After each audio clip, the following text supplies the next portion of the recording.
Au bonheur des dames. Partie 8. Denise n'osait plus souffler. Elle continuait de tirer son aiguille pendant que le vieillard lâchait d'autres phrases, entrecoupées entre deux entailles de son canif. Ça commençait à peine. On verrait plus tard des choses extraordinaires. Il avait des idées qui balayeraient leur comptoir de parapluie. Et au fond de son obstination grondait la révolte du petit fabricant personnel contre l'envahissement banal des articles de bazar. Pépé, cependant, finissait par grimper sur les genoux de Bourras. Il tendait vers la tête de Dog des mains impatientes. « Donne, monsieur !»« Tout à l'heure, mon petit, » répondait le vieux d'une voix qui devenait tendre. « Il n'a pas d'yeux, il faut lui faire des yeux maintenant. » Et, tout en fignolant un œil, il s'adressait de nouveau à Denise. « Les entendez-vous ? Ronfle-t-il encore, à côté ? C'est ça qui m'exaspère le plus. Parole d'honneur. De les avoir sans cesse dans le dos, avec leur sacrée musique de locomotive. » Sa petite table en tremblait, disait-il.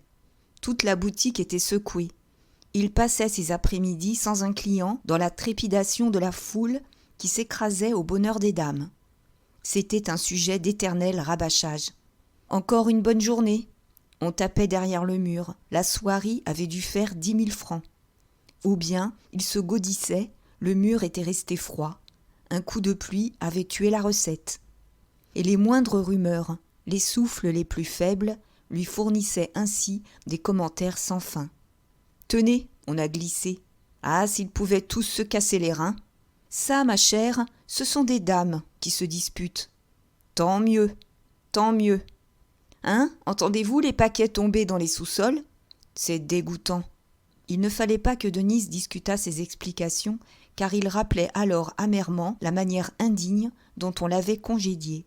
Puis elle devait lui conter, pour la 100e fois, son passage aux confections, les souffrances du début, les petites chambres malsaines, la mauvaise nourriture, la continuelle bataille des vendeurs.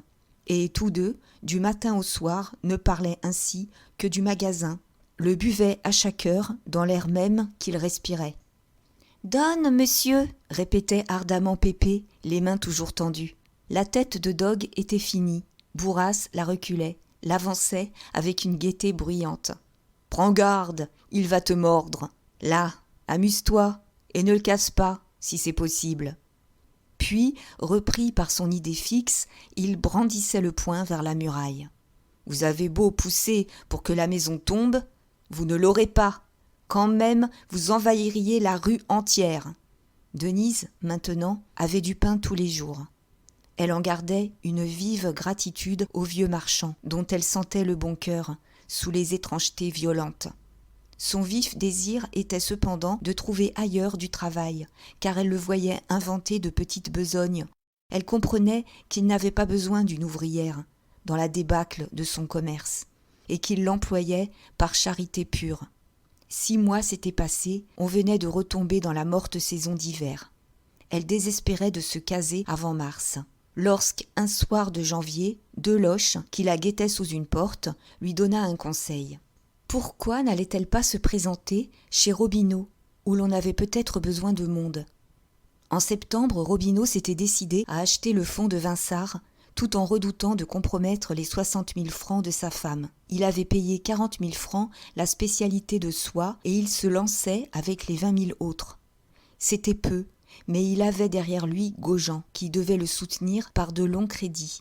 Depuis sa brouille avec le bonheur des dames, ce dernier rêvait de susciter au colosse des concurrences. Il croyait la victoire certaine, si l'on créait dans le voisinage plusieurs spécialités où les clientes trouveraient un choix très varié d'articles. Seuls les riches fabricants de Lyon, comme Dumonteil, pouvaient accepter les exigences des grands magasins. Ils se contentaient d'alimenter avec eux leur métier, quitte à chercher ensuite des bénéfices en vendant aux maisons moins importantes.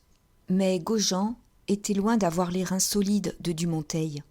Longtemps simple commissionnaire, il n'avait des métiers à lui que depuis 5 ou 6 ans, et encore faisait-il travailler beaucoup de façonniers, auxquels il fournissait la matière première et qu'il payait tant du maître.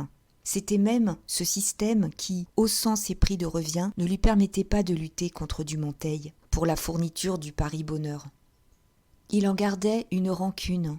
Il voyait en Robineau l'instrument d'une bataille décisive livrée à ces bazars des nouveautés qu'il accusait de ruiner la fabrication française. Lorsque Denise se présenta, elle trouva madame Robineau seule.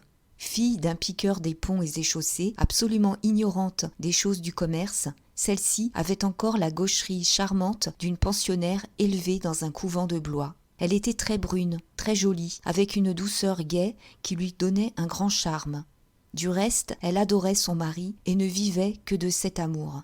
Comme Denise allait laisser son nom, Robineau rentra et il la prit sur le champ, l'une de ses deux vendeuses l'ayant brusquement quitté la veille pour entrer au bonheur des dames. « Il ne nous laisse pas un bon sujet, dit-il. Enfin, avec vous je serai tranquille, car vous êtes comme moi, vous ne devez guère les aimer. Venez demain. » Le soir, Denise fut embarrassée pour annoncer à Bourras qu'elle le quittait. Il la traita en effet d'ingrate, s'emporta. Puis, lorsqu'elle se défendit, les larmes aux yeux, en lui faisant entendre qu'elle n'était pas dupe de ses charités, il s'attendrit à son tour. Bégaya qu'il avait beaucoup de travaux, qu'elle l'abandonnait juste au moment où il allait lancer un parapluie de son invention. « Et Pépé » demanda-t-il. L'enfant était le grand souci de Denise. Elle n'osait le remettre chez madame Gras et ne pouvait pourtant le laisser seul dans sa chambre enfermé du matin au soir. « C'est bon, je le garderai, » reprit le vieux. « Il est bien dans ma boutique, ce petit. Nous ferons la cuisine ensemble. » Et, comme elle refusait, craignant de le gêner, « Tonnerre de Dieu, vous vous méfiez de moi.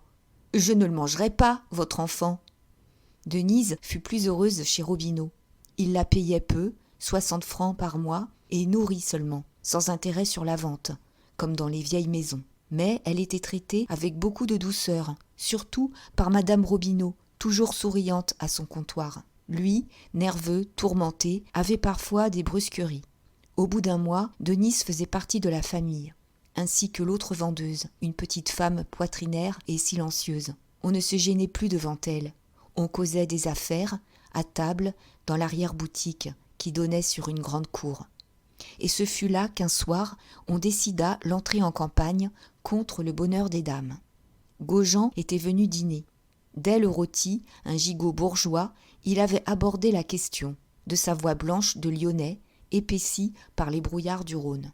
« Ça devient impossible, » répétait-il. « Ils arrivent chez Dumonteil, n'est-ce pas, se réservent la propriété d'un dessin, emportent du coup 300 pièces, en exigeant une diminution de 50 centimes par mètre. Et comme ils payent comptant, ils bénéficient encore de l'escompte de 18%.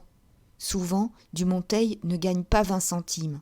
Il travaille pour occuper ses métiers, car tout métier qui chôme est un métier qui meurt. Alors, comment voulez-vous que nous, avec notre outillage plus restreint, et surtout avec nos façonniers, nous puissions soutenir la lutte ? Robineau, rêveur, oubliait de manger. 300 pièces, murmura-t-il.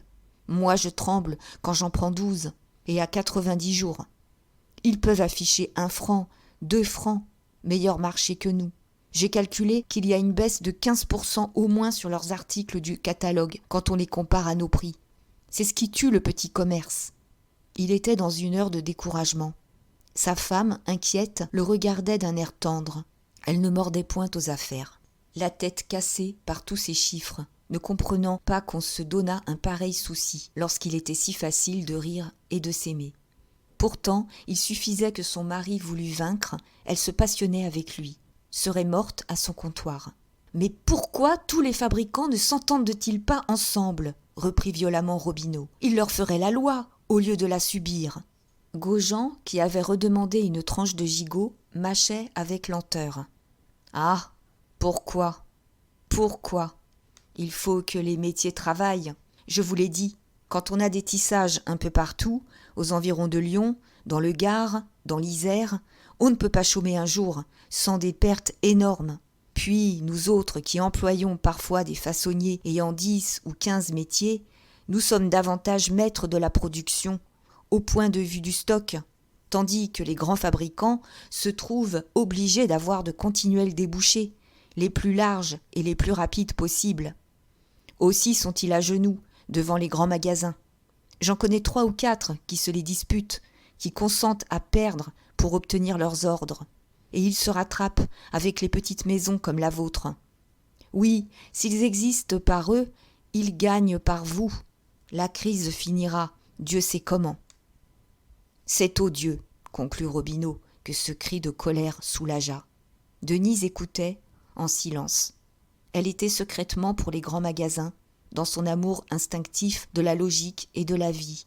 On se taisait, on mangeait des haricots verts de conserve, et elle finit par se risquer à dire d'un air gai. Le public ne se plaint pas, lui. Madame Robineau ne put retenir un léger rire, qui mécontenta son mari et Gaujean. Sans doute le client était satisfait, puisqu'en fin de compte, c'était le client qui bénéficiait de la baisse des prix. Seulement, il fallait bien que chacun vécût. Où irait-on si, sous le prétexte du bonheur général, on engraissait le consommateur au détriment du producteur ? Et une discussion s'engagea. Denise affectait de plaisanter, tout en apportant des arguments solides. Les intermédiaires disparaissaient, agents de fabrique, représentants, commissionnaires, ce qui entrait pour beaucoup dans le bon marché. Du reste, les fabricants ne pouvaient même plus vivre sans les grands magasins, car dès qu'un d'entre eux perdait leur clientèle, la faillite devenait fatale.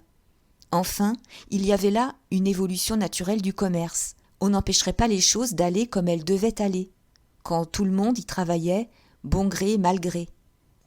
« Alors, vous êtes pour ceux qui vous ont flanqué à la rue ?» demanda Gaujean. Denise devint très rouge.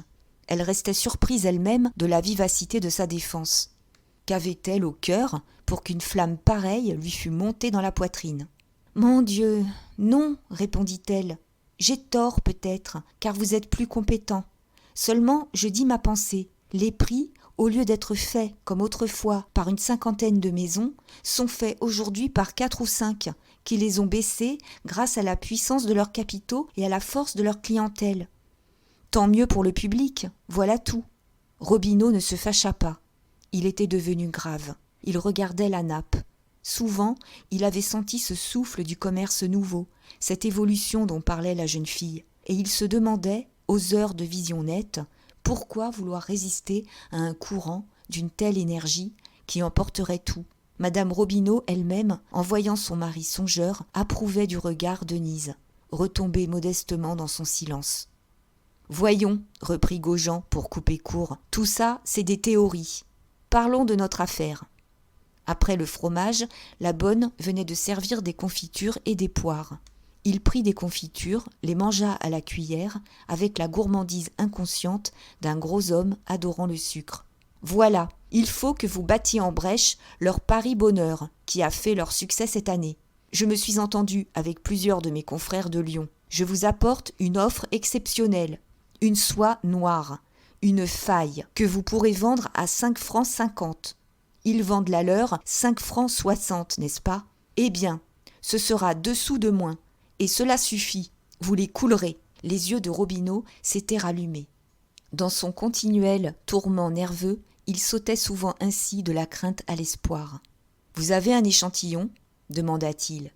Et lorsque Gaujean eut tiré de son portefeuille un petit carré de soie, il acheva de s'exalter et cria « Mais elle est plus belle que le Paris Bonheur ! En tout cas, elle fait plus d'effet. Le grain est plus gros. Vous avez raison, il faut tenter le coup.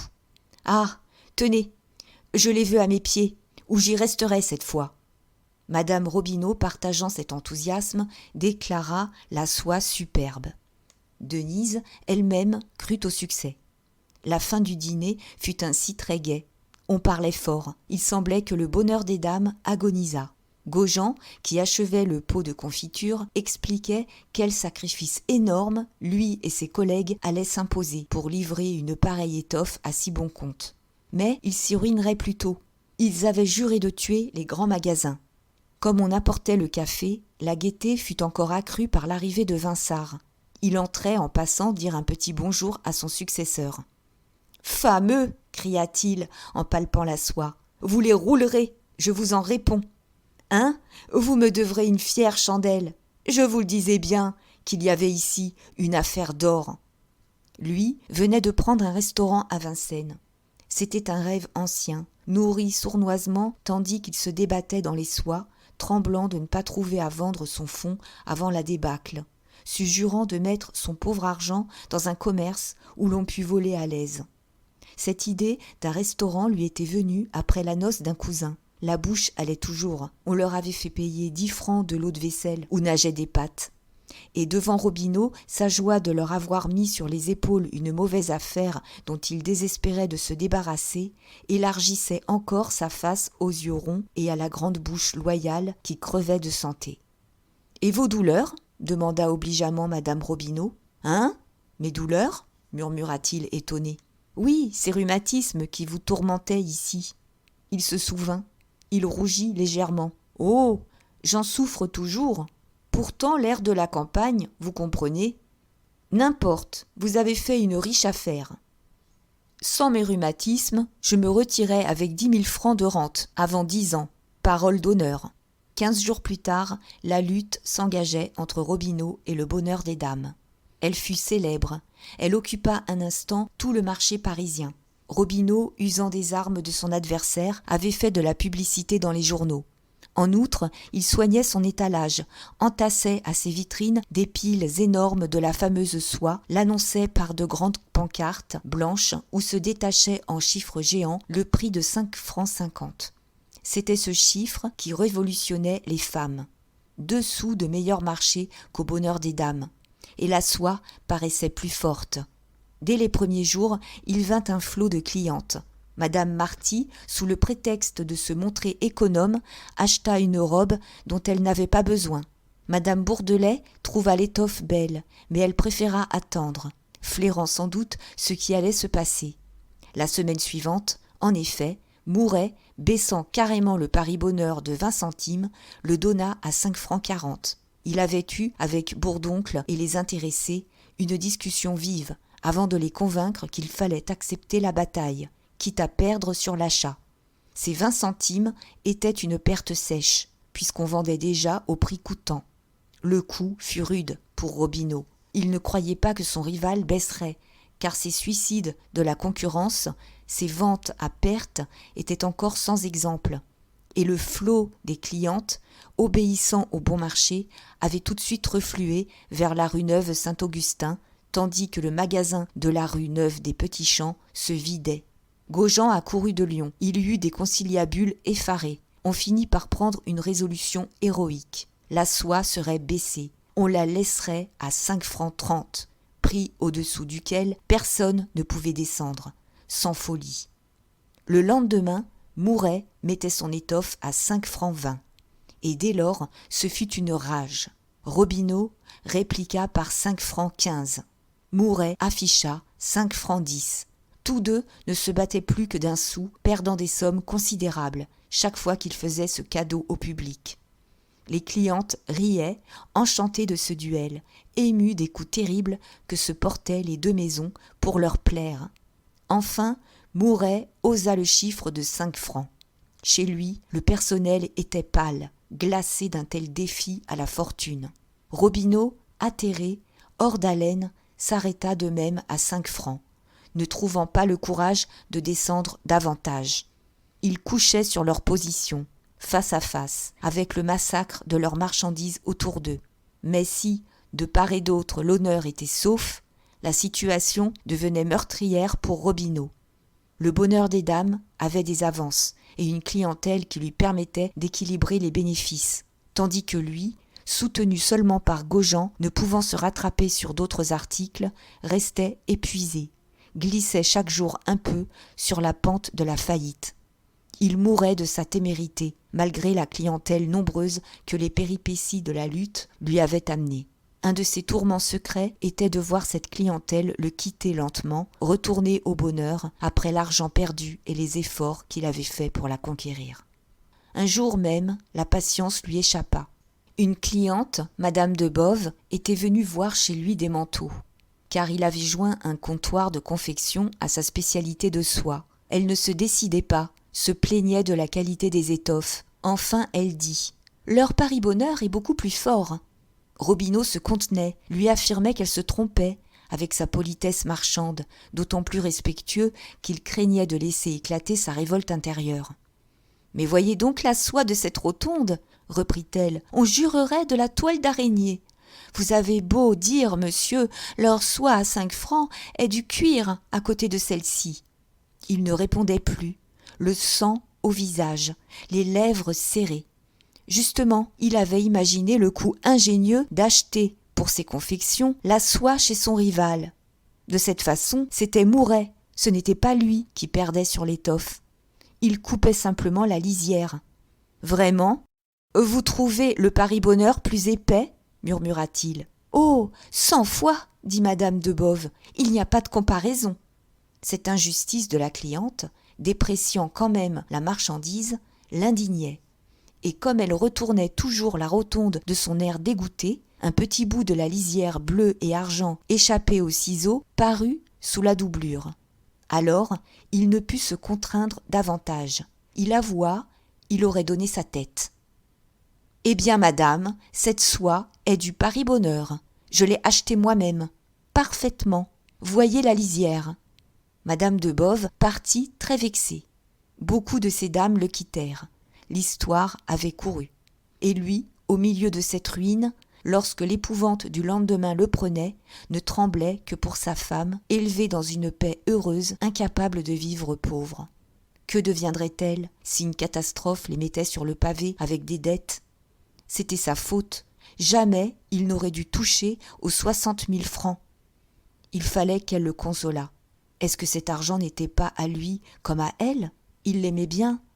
Elle n'en demandait pas davantage. Elle lui donnait tout, son cœur, sa vie. Dans l'arrière-boutique, on les entendait s'embrasser. Peu à peu, le train de la maison se régularisa.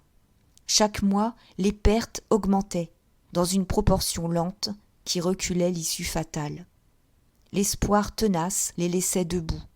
Ils annonçaient toujours la déconfiture prochaine du bonheur des dames. « Bah, disait-il, nous sommes jeunes aussi, nous autres, l'avenir est à nous. Et puis qu'importe ? Si tu as fait ce que tu voulais faire, reprenait-elle, pourvu que tu te contentes, ça me contente, mon bon chéri. » Denise se prenait d'affection en voyant leur tendresse. Elle tremblait, elle sentait la chute inévitable. Mais elle n'osait plus intervenir. Ce fut là qu'elle acheva de comprendre la puissance du nouveau commerce et de se passionner pour cette force qui transformait Paris. Ses idées mûrissaient. Une grâce de femme se dégageait en elle de l'enfant sauvage débarqué de Valognes. Du reste, sa vie était assez douce, malgré sa fatigue et son peu d'argent.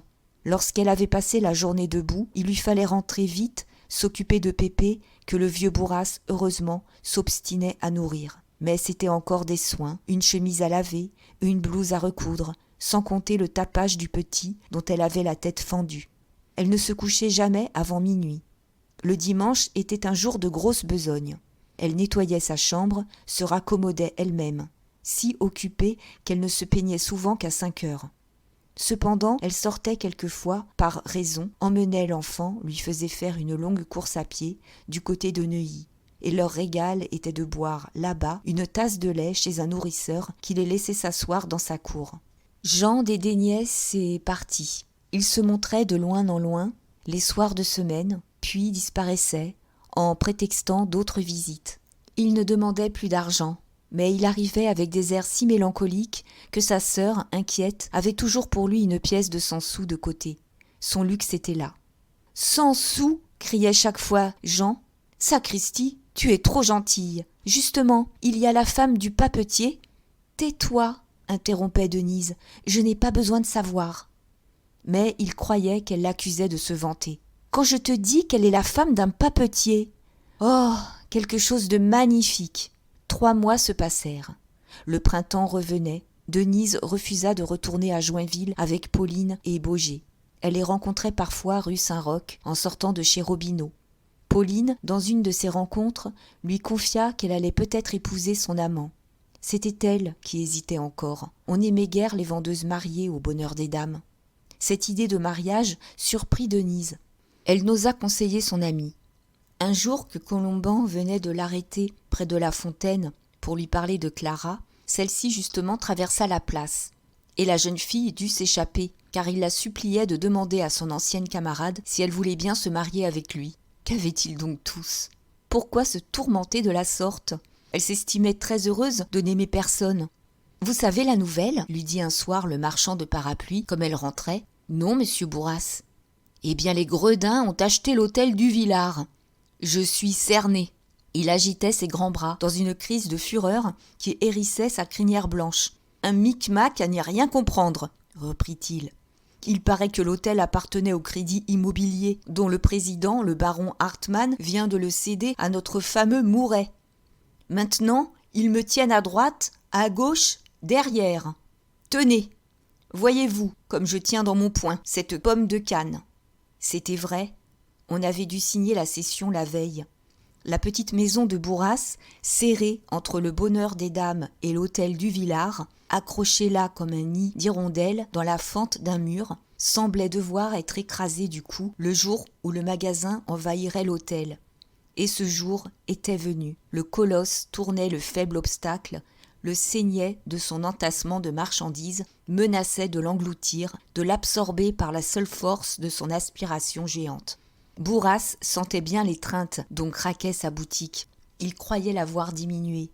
Il craignait d'être bu lui-même, de passer de l'autre côté avec ses parapluies et ses cannes, tant la terrible mécanique ronflait à cette heure. « Hein, les entendez-vous » criait-il. « Si l'on ne dirait pas qu'ils mangent les murailles. Et dans ma cave, dans mon grenier, partout, c'est le même bruit de scie, mordant le plâtre. N'importe, ils ne m'aplatiront peut-être pas comme une feuille de papier. Je resterai quand il ferait éclater mon toit et que la pluie tomberait à seaux dans mon lit. » Ce fut à ce moment que Mouret fit faire à Bourras de nouvelles propositions. On grossissait le chiffre, on achetait son fonds et le droit au bail 50 000 francs. Cette offre redoubla la colère du vieillard. Il refusa avec des injures. Fallait-il que ces gredins volassent le monde pour payer 50 000 francs, une chose qui n'en valait pas 10 000 ?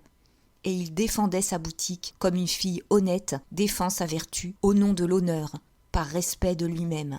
Denise vit Bourras préoccupé pendant une quinzaine de jours. Il tournait fiévreusement, maîtrait les murs de sa maison, la regardait du milieu de la rue avec des airs d'architecte. Puis, un matin, des ouvriers arrivèrent. C'était la bataille décisive. Il avait l'idée téméraire de battre le bonheur des dames sur son terrain en faisant des concessions au luxe moderne. Les clientes qui lui reprochaient sa boutique sombre reviendraient certainement quand elles la verraient flambée toute neuve. D'abord, on boucha les crevasses et on badigeonna la façade. Ensuite, on repeignit les boiseries de la devanture en vert clair. Même, on poussa la splendeur jusqu'à dorer l'enseigne. 3 000 francs, que Bourras tenait de côté comme une ressource suprême, furent dévorés. D'ailleurs, le quartier était en révolution. On venait le contempler au milieu de ses richesses, perdant la tête, ne retrouvant pas ses habitudes. Il ne semblait plus chez lui, dans ce cadre luisant sur ses fonds tendres, effaré avec sa grande barbe et ses cheveux. Maintenant, du trottoir d'en face, les passants s'étonnaient à le regarder agiter les bras et sculpter ses manches. Et il était galopé de fièvre, il craignait de salir, il s'engouffrait davantage dans ce commerce luxueux, auquel il ne comprenait rien. Cependant, comme chez Robineau, la campagne contre le bonheur des dames était ouverte chez Bourras. Il venait de lancer son invention, le parapluie à godets, qui, plus tard, devait se populariser. Du reste, le bonheur perfectionna immédiatement l'invention. Alors, la lutte s'engagea sur les prix. Il eut un article à 1,95 francs, en zanella. Monture acier, inusable, disait l'étiquette. Mais il voulut surtout battre son concurrent avec ses manches. Des manches de bambou, de cornouiller, d'olivier, de myrte, de rotin, toutes les variétés de manches imaginables. Le bonheur, moins artiste, soignait l'étoffe, vantait ses alpagas et ses mohair, ses sergés et ses taffetas cuits. Et la victoire lui resta. Le vieillard, désespéré, répéta que l'art était fichu, qu'il en était réduit à tailler ses manches pour le plaisir, sans espoir de les vendre. « C'est ma faute !» criait-il à Denise. « Est-ce que j'aurais dû tenir des saletés à 1,95 francs ? Voilà où les idées nouvelles peuvent conduire. J'ai voulu suivre l'exemple de ces brigands. Tant mieux si j'en crève. » Juillet fut très chaud. Denise souffrait dans son étroite chambre, sous les ardoises. Aussi, lorsqu'elle sortait de son magasin, prenait-elle pépé chez Bourras. Et au lieu de monter tout de suite, elle allait respirer un peu au jardin des Tuileries jusqu'à la fermeture des grilles. Un soir, comme elle se dirigeait vers les marronniers, elle resta saisie. À quelques pas, marchant droit à elle, il lui semblait reconnaître Hutin. Puis son cœur battit violemment. C'était Mouret, qui avait dîné sur la rive gauche et qui se hâtait de se rendre à pied chez Madame Desforges. Au brusque mouvement que fit la jeune fille pour lui échapper, il la regarda. La nuit tombait. Il la reconnut pourtant. « C'est vous, mademoiselle ?» Elle ne répondit pas, éperdue qu'il eût daigné s'arrêter. Lui, souriant, cachait sa gêne sous un air d'aimable protection. « Vous êtes toujours à Paris ?»« Oui, monsieur, » dit-elle enfin. Lentement, elle reculait. Elle cherchait à saluer pour continuer sa promenade. Mais il revint lui-même sur ses pas. Il la suivit sous les ombres noires des grands marronniers. Une fraîcheur tombait. Des enfants riaient au loin en poussant des cerceaux. « C'est votre frère, n'est-ce pas ?» demanda-t-il encore, les yeux sur Pépé. Celui-ci, intimidé par cette présence extraordinaire d'un monsieur, marchait gravement près de sa sœur, dont il tenait la main. « Oui, monsieur, » répondit-elle de nouveau. Elle avait rougi. Elle songeait aux inventions abominables de Marguerite et de Clara. Sans doute Mouret comprit la cause de sa rougeur, car il ajouta vivement « Écoutez, mademoiselle, j'ai des excuses à vous présenter.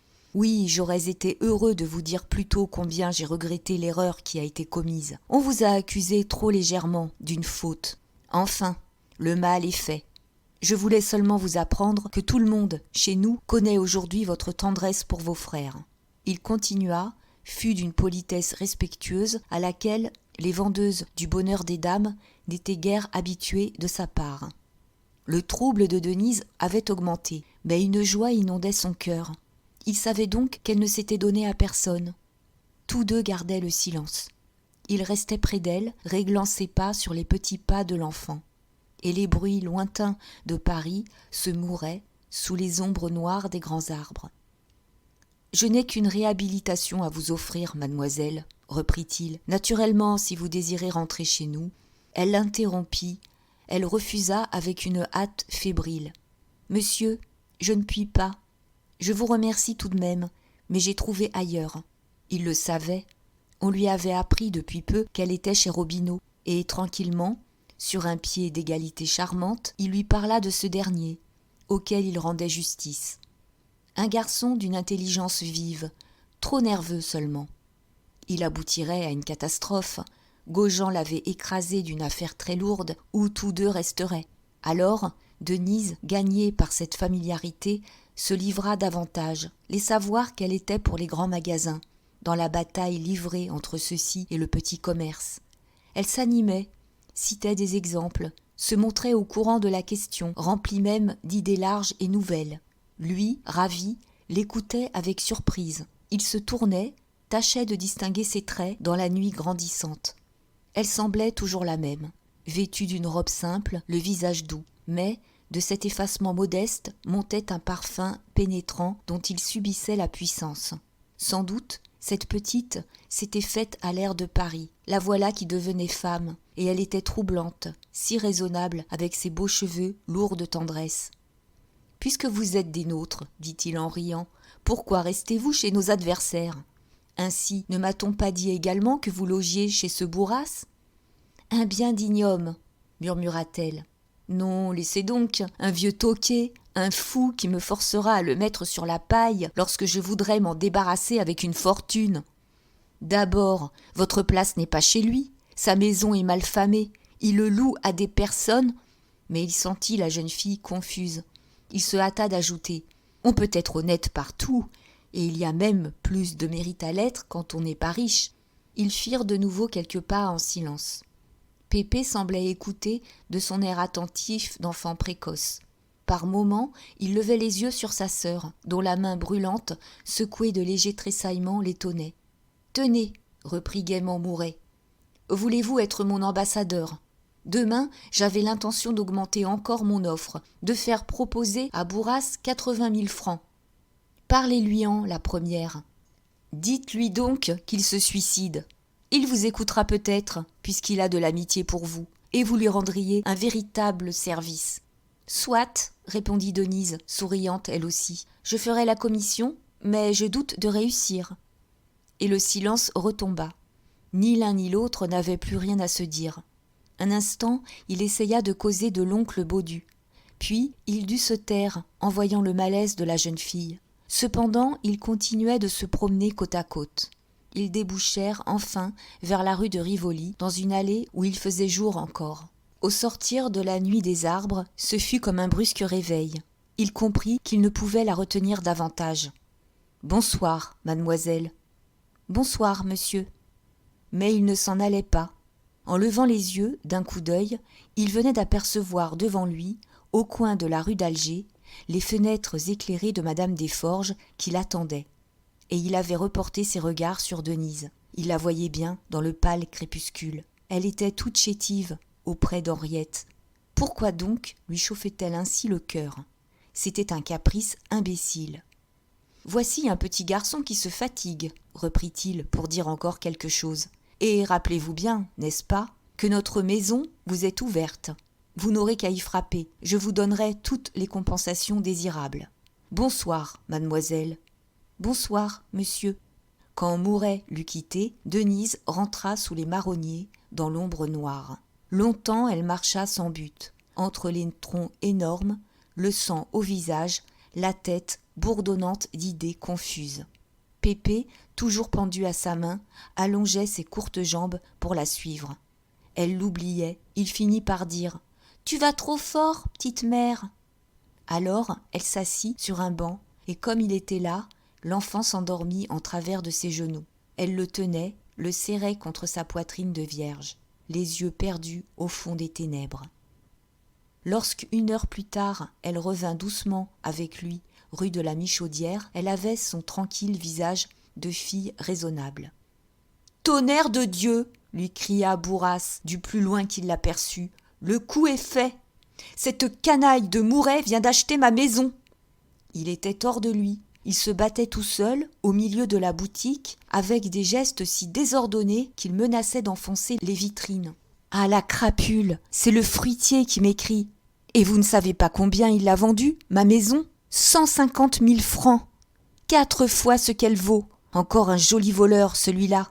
Imaginez-vous qu'il a prétexté mes embellissements. Oui, il a fait valoir que la maison venait d'être remise à neuf. Est-ce qu'ils n'auront pas bientôt fini de se ficher de moi ? Cette idée que son argent dépensé en badigeons et en peinture avait pu profiter aux fruitiers l'exaspérait. Et maintenant, voilà Mouret qui devenait son propriétaire. C'était à lui qu'il devrait payer. C'était chez lui, chez ce concurrent abhorré qu'il logerait désormais. Une telle pensée achevait de le soulever de fureur. Je les entendais bien trouer le mur. À cette heure, ils sont ici, c'est comme s'ils mangeaient dans mon assiette. Et de son poing abattu sur le comptoir, il secouait la boutique, il faisait danser les parapluies et les ombrelles. Denise, étourdie, n'avait pu placer un mot. Elle restait immobile, attendait la fin de la crise, pendant que Pépé, très las, s'endormait sur une chaise. Enfin, quand Bourras se calma un peu, elle résolut de faire la commission de Mouret. Sans doute le vieillard était irrité, mais l'excès même de sa colère, l'impasse où il se trouvait, pouvait déterminer une acceptation brusque. « Justement, j'ai rencontré quelqu'un, » commença-t-elle. « Oui, une personne du bonheur, et très bien informée. Il paraît que demain, on vous offrira 80 000 francs. » Il l'interrompit d'un éclat de voix terrible. « 80 000 francs, 80 000 francs. Pas pour 1 million, maintenant. » Elle voulut le raisonner, mais la porte de la boutique s'ouvrit, et elle recula tout d'un coup, muette et pâle. C'était l'oncle Baudu, avec sa face jaune, l'air vieilli.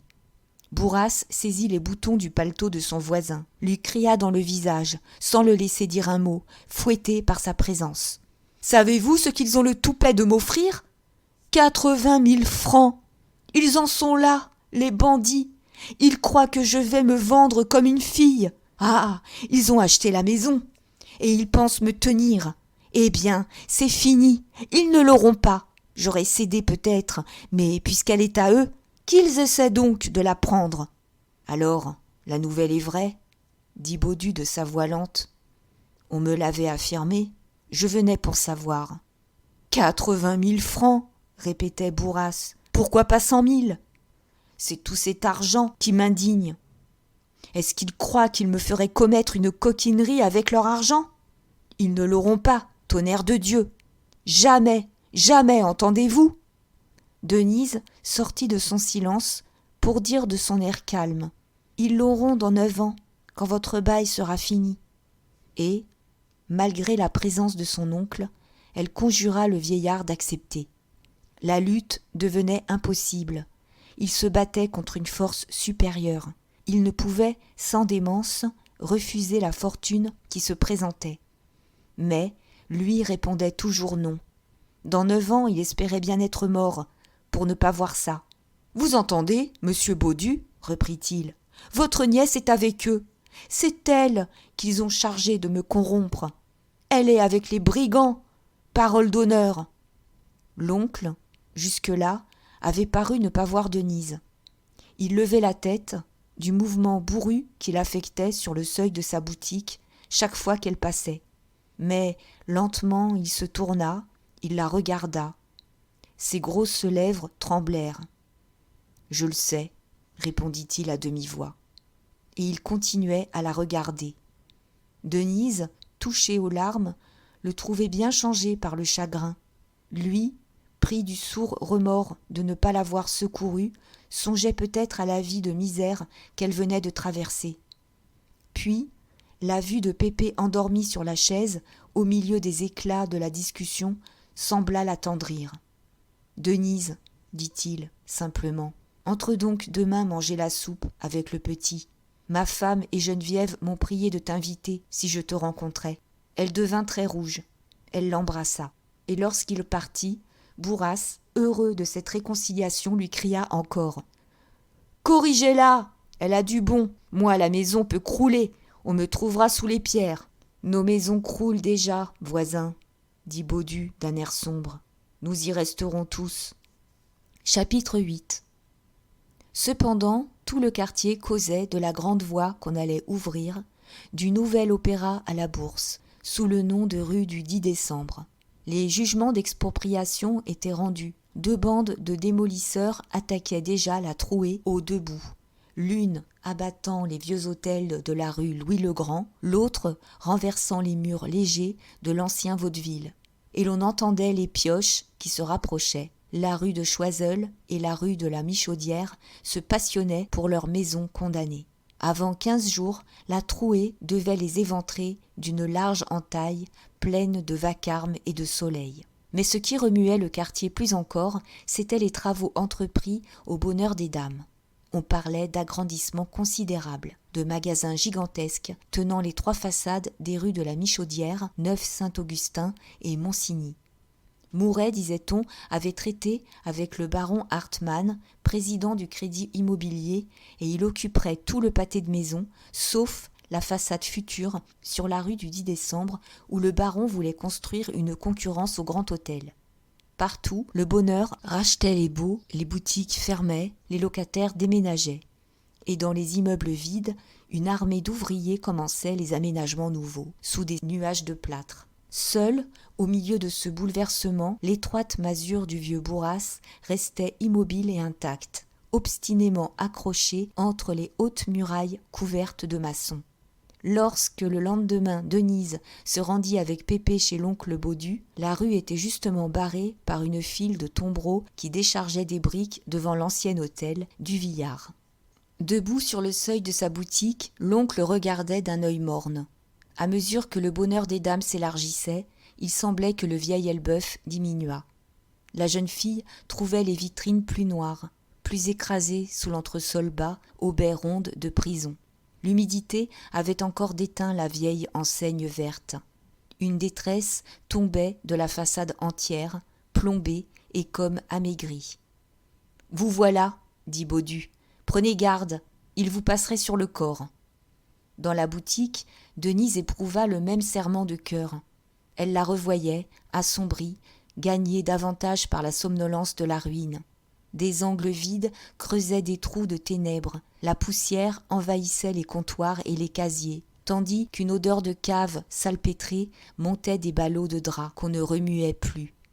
À la caisse, Madame Baudu et Geneviève se tenaient muettes et immobiles. comme dans un coin de solitude où personne ne venait les déranger.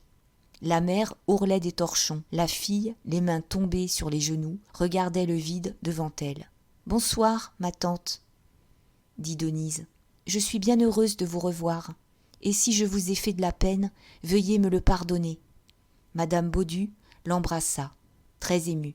« Ma pauvre fille, » répondit-elle, « si je n'avais pas d'autre peine, tu me verrais plus gaie. »« Bonsoir, ma cousine, » reprit Denise en baisant la première Geneviève sur les joues. Celle-ci s'éveillait comme en sursaut. Elle lui rendit ses baisers sans trouver une parole. Les deux femmes prirent ensuite Pépé qui tendait ses petits bras.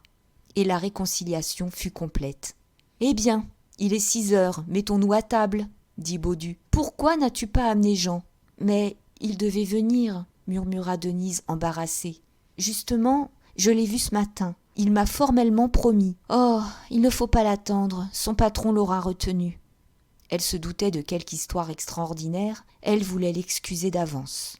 « Alors, mettons-nous à table, » répéta l'oncle. Puis, se tournant vers le fond obscur de la boutique, « Colomban, vous pouvez dîner en même temps que nous. Personne ne viendra. » Denise n'avait pas aperçu le commis. La tante lui expliqua qu'ils avaient dû congédier l'autre vendeur et la demoiselle. Les affaires devenaient si mauvaises que Colomban suffisait, et encore passait-il des heures inoccupées, alourdi, glissant au sommeil, les yeux ouverts. Dans la salle à manger, le gaz brûlait, bien confus aux longs jours de l'été. Denise eut un léger frisson en entrant, les épaules saisies par la fraîcheur qui tombait des murs. Elle retrouva la table ronde, le couvert mis sur une toile cirée, la fenêtre prenant l'air et la lumière au fond du boyau empesté de la petite cour. Et ces choses lui paraissaient, comme la boutique, s'être assombries encore et avoir des larmes. « Père, » dit Geneviève, gênée pour Denise, « voulez-vous que je ferme la fenêtre ? Ça ne sent pas bon. » Lui ne sentait rien. Il resta surpris. « Ferme la fenêtre, si cela t'amuse, » répondit-il enfin. « Seulement, nous manquerons d'air. » En effet, on étouffa. C'était un dîner de famille, fort simple. Après le potage, dès que la bonne eut servi le bouilli, l'oncle en vint fatalement aux gens d'en face. Il se montra d'abord très tolérant. Il permettait à sa nièce d'avoir une opinion différente. « Mon Dieu, tu es bien libre de soutenir ces grandes chabraques de maison. Chacun son idée, ma fille. Du moment que ça ne t'a pas dégoûté d'être salement flanquée à la porte, c'est que tu dois avoir des raisons solides pour les aimer. Et tu y rentrerais, vois-tu, que je ne t'en voudrais pas du tout, n'est-ce pas ? Personne ici ne lui en voudrait. »« Oh non !» murmura madame Baudu. Denise, posément, dit ses raisons comme elle les disait chez Robineau. L'évolution logique du commerce, les nécessités des temps modernes, la grandeur de ces nouvelles créations, enfin, le bien-être croissant du public. Baudu, les yeux arrondis, la bouche épaisse, l'écoutait, avec une visible tension d'intelligence. Puis, quand elle eut terminé, il secoua la tête. « Tout ça, ce sont des fantasmagories. Le commerce est le commerce. Il n'y a pas à sortir de là. Oh, je leur accorde qu'ils réussissent, mais c'est tout.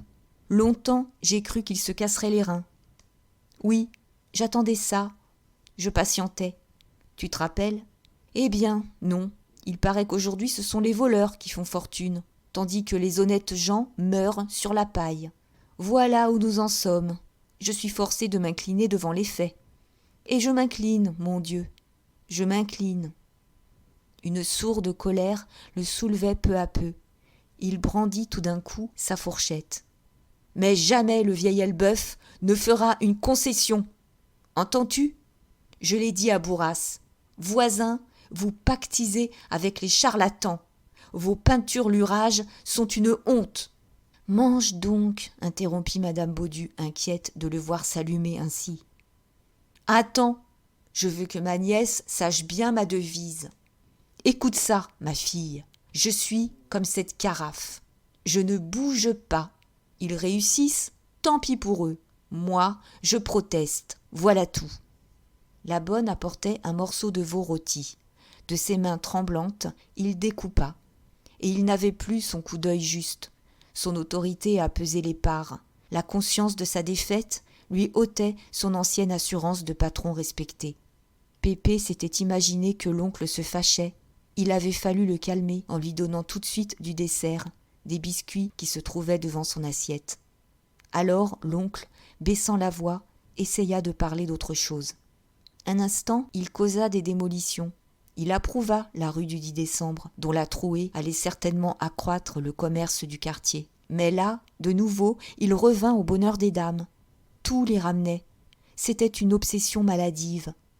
On était pourri de plâtre, on ne vendait plus rien depuis que les voitures de matériaux barraient la rue. D'ailleurs, ce serait ridicule, à force d'être grand. Les clientes se perdraient, pourquoi pas les halles? Et malgré les regards suppliants de sa femme, malgré son effort, il passa des travaux au chiffre d'affaires du magasin. N'était-ce pas inconcevable? En moins de 4 ans, ils avaient quintuplé ce chiffre. Leur recette annuelle, autrefois de 8 millions, atteignait le chiffre de 40, d'après le dernier inventaire. Enfin, une folie, une chose qui ne s'était jamais vue, et contre laquelle il n'y avait plus à lutter. Toujours ils s'engraissaient. Ils étaient maintenant 1000 employés. Ils annonçaient 28 rayons. Ce nombre de 28 rayons, surtout, le jetait hors de lui. Sans doute, on devait en avoir dédoublé quelques-uns, mais d'autres étaient complètement nouveaux. Par exemple, un rayon de meubles et un rayon d'articles de Paris. Comprenait-on cela? Des articles de Paris? Vrai, ces gens n'étaient pas fiers. Ils finiraient par vendre du poisson. L'oncle, tout en affectant de respecter les idées de Denise, en arrivait à l'endoctriner. « Franchement, tu ne peux pas les défendre. Me vois-tu joindre un rayon de casseroles à mon commerce de draps? Hein? Tu dirais que je suis fou. Avoue au moins que tu ne les estimes pas. » La jeune fille se contenta de sourire, gênée, comprenant l'inutilité des bonnes raisons. Il reprit. « Enfin, tu es pour eux. Nous n'en parlerons plus, car il est inutile qu'ils nous fâchent encore. Ce serait le comble de les voir se mettre entre ma famille et moi.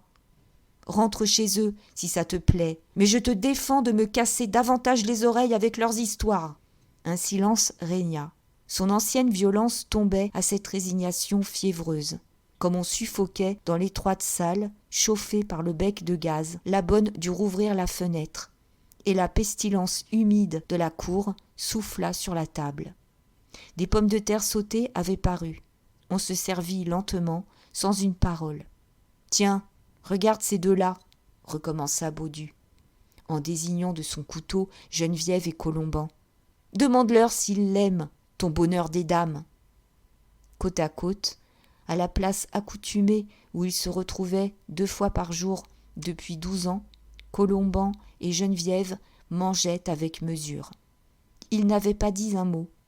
Lui, exagérant l'épaisse bonhomie de sa face, semblait cacher, derrière ses paupières tombantes, la flamme intérieure qui le brûlait, tandis que, la tête courbée davantage sous sa chevelure trop lourde, elle s'abandonnait, comme ravagée par une souffrance secrète. « L'année dernière a été désastreuse, » expliquait l'oncle. « Il a bien fallu reculer leur mariage. »« Non, par plaisir. Demande-leur un peu ce qu'ils pensent de tes amis. » Denise, pour le contenter, interrogea les jeunes gens. « Je ne peux guère les aimer, ma cousine, » répondit Geneviève. « Mais soyez tranquille, tout le monde ne les déteste pas. » Et elle regardait Colomban, qui roulait une mie de pain d'un air absorbé. Quand il sentit sur lui les yeux de la jeune fille, il lâcha des mots violents. « Une sale boutique, tous plus coquins les uns que les autres. Enfin, un vrai choléra pour le quartier. »« Vous l'entendez? Vous l'entendez » criait Baudu, ravi. « En voilà un qu'ils n'auront jamais. Va, tu es le dernier, on n'en fera plus. » Mais Geneviève, le visage sévère et douloureux, ne quittait pas Colomban du regard. Elle pénétrait jusqu'à son cœur, et il se troublait, il redoublait d'invectives. Madame Baudu, devant eux, allait de l'un à l'autre, inquiète et silencieuse, comme si elle eût deviné là un nouveau malheur. Depuis quelque temps, la tristesse de sa fille l'effrayait, elle la sentait mourir. « La boutique est seule, dit-elle enfin, en quittant la table, désireuse de faire cesser la scène. Voyez donc, Colomban, j'ai cru entendre quelqu'un. On avait fini, on se leva. Baudu et Colomban allèrent causer avec un courtier qui venait prendre des ordres. Madame Baudu emmena Pépé pour lui montrer des images. La bonne, vivement, avait desservi, et Denise s'oubliait près de la fenêtre, intéressée par la petite cour, lorsqu'en se retournant, elle aperçut Geneviève, toujours à sa place, les yeux sur la toile cirée, humide encore d'un coup d'éponge. « Vous souffrez, ma cousine ?» lui demanda-t-elle. La jeune fille ne répondit pas, étudiant du regard, obstinément, une cassure de la toile, comme envahie tout entière par les réflexions qui continuaient en elle. Puis, elle releva la tête avec peine, elle regarda le visage compatissant penché vers le sien. Les autres étaient donc partis. Que faisait-elle sur cette chaise? Et tout d'un coup, des sanglots l'étouffèrent. Sa tête retomba au bord de la table. Elle pleurait, elle trempait sa manche de larmes. « Mon Dieu, qu'avez-vous » s'écria Denise bouleversée. « Voulez-vous que j'appelle » Geneviève l'avait saisie nerveusement au bras. Elle la retenait, elle bégayait. « Non, non, restez. Oh, que maman ne sache pas. Avec vous, ça m'est égal, mais pas les autres. Pas les autres. C'est malgré moi, je vous jure. C'est en me voyant toute seule. Attendez, je vais mieux, je ne pleure plus. » Et des crises la reprenaient, secouaient son corps frêle de grands frissons. Il semblait que le tas de ses cheveux noirs lui écrasât la nuque. Comme elle roulait sa tête malade sur ses bras repliés, une épingle se défit. Les cheveux coulèrent dans son cou, l'ensevelirent de leurs ténèbres. Cependant, Denise, sans bruit, de peur d'éveiller l'attention, tâchait de la soulager. Elle la dégrafa et resta navrée de cette maigreur souffrante. La pauvre fille avait la poitrine creuse d'une enfant, le néant d'une vierge mangée d'anémie. À pleine main, Denise lui prit les cheveux, ses cheveux superbes qui semblaient boire sa vie. Puis elle les noua fortement pour la dégager et lui donner un peu d'air. « Merci, vous êtes bonne, » disait Geneviève. « Ah, je ne suis pas grosse, n'est-ce pas? J'étais plus forte et tout s'en est allé. Rattachez ma robe, maman verrait mes épaules. Je les cache tant que je peux. Mon Dieu, je ne vais pas bien, je ne vais pas bien. » Pourtant la crise se calmait. Elle restait brisée sur sa chaise. Elle regardait fixement sa cousine, et au bout d'un silence, elle demanda « Dites-moi la vérité, il l'aime ?» Denise sentit une rougeur qui lui montait aux joues. Elle avait parfaitement compris qu'il s'agissait de Colomban et de Clara, mais elle affecta la surprise. « Qui donc, ma chère ?» Geneviève hochait la tête d'un air incrédule. « Ne mentez pas, je vous en prie. Rendez-moi le service de me donner enfin une certitude. Vous devez savoir, je le sens. Oui, vous avez été la camarade de cette femme, et j'ai vu Colomban vous poursuivre, vous parler à voix basse. Il vous chargeait de commission pour elle, n'est-ce pas? Oh, de grâce, dites-moi la vérité. Je vous jure que ça me fera du bien. » Jamais Denise n'avait éprouvé un embarras pareil. Elle baissait les yeux devant cette enfant toujours muette et qui devinait tout. Cependant, elle eut la force de la tromper encore. « Mais c'est vous qui l'aime !» Alors, Geneviève fit un geste désespéré. « C'est bon, vous ne voulez rien dire. D'ailleurs, ça m'est égal. Je les ai vus. Lui sort continuellement sur le trottoir pour la regarder. Elle, en haut, rit comme une malheureuse. Bien sûr qu'il se retrouve dehors. Ça, non, je vous le jure, cria Denise, s'oubliant, emportée par le désir de lui donner au moins cette consolation. La jeune fille respira fortement. Elle eut un faible sourire. Puis, d'une voix affaiblie de convalescente, « Je voudrais bien un verre d'eau. Excusez-moi, je vous dérange. Tenez, là, dans le buffet. » Et lorsqu'elle tint la carafe, elle vida d'un trait un grand verre. De la main, elle écartait Denise, qui craignait qu'elle ne se fît du mal. « Non, non, laissez. J'ai toujours soif. La nuit, je me lève pour boire. » Il y eut un nouveau silence. Elle reprit doucement. « Si vous saviez, depuis 10 ans, je suis accoutumée à l'idée de ce mariage. Je portais encore des robes courtes, que déjà Colomban était pour moi. Alors, je ne me souviens plus comment les choses ont tourné. De vivre toujours ensemble, de rester ici enfermés l'un contre l'autre, sans qu'il y eût jamais de distraction entre nous, j'ai dû finir par le croire mon mari, avant le temps. J'ignorais si je l'aimais, j'étais sa femme, voilà tout. Et aujourd'hui, il veut s'en aller avec une autre. Oh mon Dieu, mon cœur se fend. Voyez-vous, c'est une souffrance que je ne connaissais pas. Ça me prend dans la poitrine et dans la tête, puis ça va partout. Ça me tue. Des larmes remontaient à ses yeux. Denise, dont les paupières se mouillaient aussi de pitié, lui demanda « Est-ce que ma tante se doute de quelque chose ?»« Oui, maman se doute, je crois. Quant à papa, il est trop tourmenté. Il ne sait pas la peine qu'il me cause en reculant ce mariage. Plusieurs fois, maman m'a interrogée. Elle s'inquiète de me voir languir. Jamais elle n'a été forte elle-même. Souvent, elle m'a dit « Ma pauvre fille, je ne t'ai pas faite bien solide. » Et puis, dans ces boutiques, on ne pousse guère. Mais elle doit trouver que je maigris trop à la fin. Regardez mes bras, est-ce raisonnable ? D'une main tremblante, elle avait repris la carafe. Sa cousine voulut l'empêcher de boire. « Non, j'ai trop soif, laissez-moi !» On entendit s'élever la voix de Baudu. Alors, cédant à une poussée de son cœur, Denise s'agenouilla, entoura Geneviève de ses bras fraternels. Elle la baisait, elle lui jurait que tout irait bien, qu'elle épouserait Colomban, qu'elle guérirait et serait heureuse.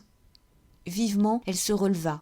L'oncle l'appelait. « Jean est là, viens donc !» C'était Jean. En effet, Jean, effaré, qui arrivait pour dîner.